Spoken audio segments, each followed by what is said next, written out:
জান্নাতের দরজায় ওনার নাম লেখা। এর নাম ইসলাম। এর নাম কি? ইসলাম। খালি নামাজ শুনতে হজ তাকে কলেমা নিয়ে আপনি জান্নাতে যেতে পারবেন। নামাজ ফরজ আইন পড়াই লাগবে। মদিনার নবী বলেছে, আচ্ছা মাসলা কইতেছি খারাপ পাইতেছেন নাকি? না। ওয়াজ তো জীবন ভর অনেক শুনেছেন, মুক্তি মানুষ কয়েকটা মাসলা শুনে দেন।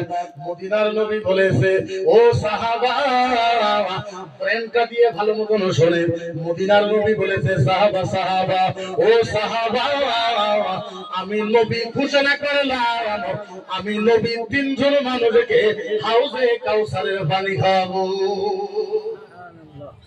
আমার নবী বলেছে, আমি তিনজন মানুষকে, আমি নবী আমার নিজের হাত দিয়ে হাউজে কাউসারের পানি খাওয়াবো। নবী যদি আপনারে হাউজে কাউসারের পানি খাওয়ায়, আচ্ছা বলেন তো এর থেকে ভাগ্যবান ব্যক্তি পৃথিবীর ভিতরে কার কেউ আছে? কথা কয় না আছে?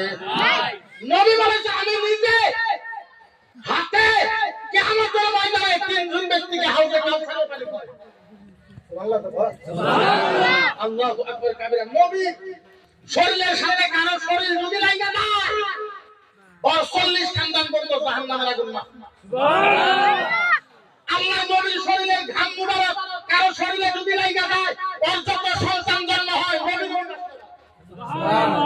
আমার নবী মদিনার যে গলি দিয়ে হাইতে যায়, ওই গলি দিয়ে 5 বছর পর্যন্ত নবী রাস্তা বানায় থাকে। সুবহানাল্লাহ।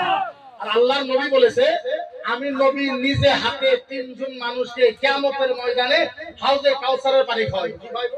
হাউজে কাউসারের পানি খাওয়াইবো। জোরে বলো কে? নবী নিজে হাতে হাউজে কাউসারের পানি খাওয়াই। আল্লাহু আকবার কাবীরা। আপনি দিন বুঝেন, ধর্ম বুঝেন, ইসলাম বুঝেন। সাহাবা বলেছেন, নবী গো,